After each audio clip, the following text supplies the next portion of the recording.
আসসালামু আলাইকুম। আজকের ভিডিওটি যারা জুনিয়র টেকনিশিয়ান আছেন এবং যারা সাধারণ টিভি ব্যবহারকারী আছেন তাদের জন্য। ওয়ালটন টিভিতে ব্ল্যাক স্ক্রিন সমস্যা, দেখুন এরকম সমস্যাটি কিন্তু বর্তমানে খুবই কমন সমস্যা হয়ে দাঁড়িয়েছে ওয়ালটন 32 ইঞ্চি টিভিতে, সেটা স্মার্ট বা নন স্মার্ট যাই হোক। আর এই সমস্যার সমাধানের জন্য আমরা বর্তমানে টেকনিশিয়ানদের কাছেও সমাধান একদম ইজি এবং কমন হয়ে দাঁড়িয়েছে যে সিকেবি লাইন কাটলেই সমস্যার সমাধান হয়ে যায়।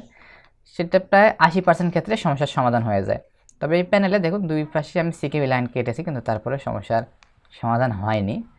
আমি টিভিটা অন করে আপনাদের একটু ভোল্টেজ দেখাচ্ছি যে ভোল্টেজের কী অবস্থা।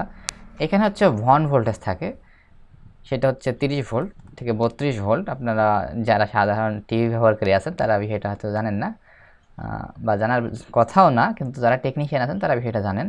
আর এখানে পাওয়া যাবে 1.8 ভোল্ট এবং এখানে হচ্ছে 3.3 ভোল্ট।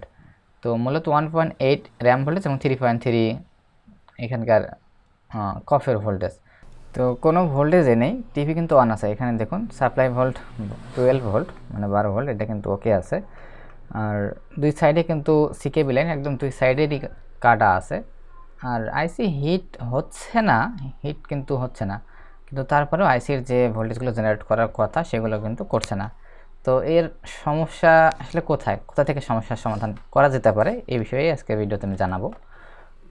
আমি প্রথমে আইসিটা চেঞ্জ করে নেব, কারণ হচ্ছে যেহেতু আইসিতে কোনো ধরনের ভোল্টেজ জেনারেট করছে না আইসি, সেক্ষেত্রে আইসি অবশ্যই ড্যামেজ, কারণ 1.8 এবং 3.3 ভোল্ট অন্তত জেনারেট করবে যদি সিকেবি লাইন শর্টও থাকে তারপরেও। তো আমি অন্য একটি প্যানেল থেকে আইসিটা সংগ্রহ করলাম। এখানে দেখুন, এখানে হচ্ছে আইসির 1 নাম্বার পিন, এটা কিন্তু দেখিয়ে লাগাতে হবে। এই যে এখানে মানে স্কেলার বোর্ডেও কিন্তু দেখে লাগাতে হবে। তো আমি এখানে বসিয়ে দিলাম। তো এখন পেস্ট দিয়ে আমি হিট দিয়ে এটা লাগিয়ে দিচ্ছি আইসিটা। তো আইসি লাগানোর পর আসলে অবস্থাটা কি হয় আমি সেটা দেখব, কারণ আইসিও কিন্তু ড্যামেজ থাকবে, এটা স্বাভাবিক। সবসময় যে সিকেবি লাইন কেটে সমস্যার সমাধান হবে বিষয়টা কিন্তু তা না, আইসি ড্যামেজ থাকতে পারে। আর আইসি লাগানোর পর দেখুন আইসিটা আমি লাগিয়ে দিলাম, একটু পরিষ্কার করে নিতে হবে, ঠান্ডা হয়ে গেছে অলরেডি। আমি একটু পরিষ্কার করে নিচ্ছি।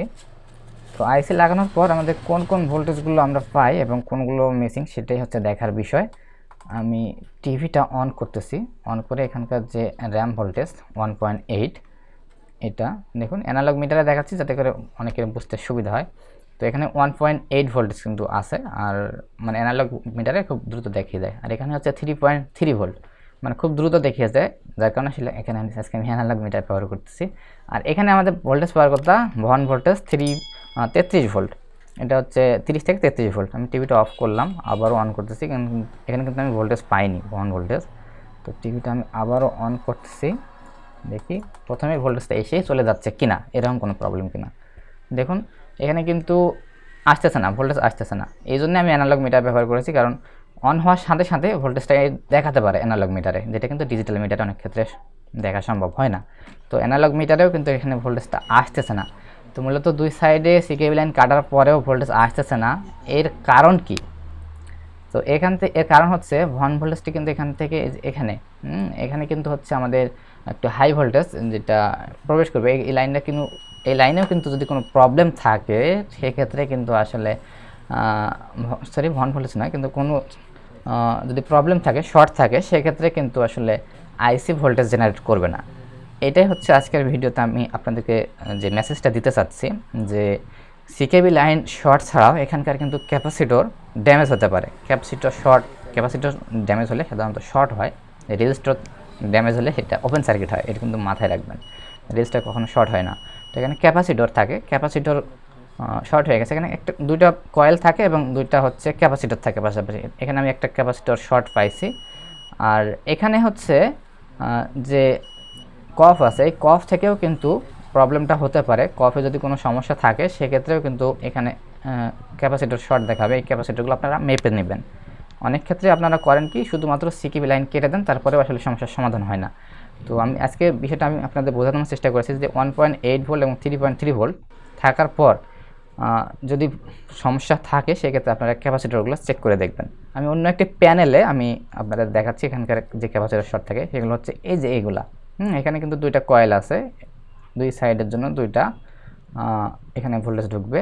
আর হচ্ছে এখানে দুই সাইডে যে দুইটা সরি এখানে, হ্যাঁ এই দুইটা এখানে যে আছে ক্যাপাসিটর আছে, এই ক্যাপাসিটর কিন্তু শর্ট। আমি ওইটাতে পাইছি হচ্ছে এখানকার যে ডান সাইডের ক্যাপাসিটরটি সেটা এখানকার।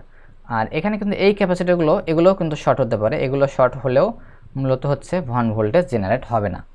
তো এটাই হচ্ছে বিষয়। আজকের ভিডিওতে আমি আপনাদের এই বিষয়টি জানার চেষ্টা করলাম। এর ছাড়াও সমস্যা হতে পারে কফে যদি ভিতরে কোনো ড্যামেজ হয়ে থাকে, যেমন ওই প্যানেলটা আমি সর্বশেষে দেখলাম যে এটা কফের সমস্যা, যার কারণে ওটা আসলে কাজ হয়নি। আপনারা বলবেন যে আসলে কাজ হয়েছে কিনা, কাজ হয়নি। আইসি চেঞ্জ করার পরেও সেটা হচ্ছে কফে প্রবলেম।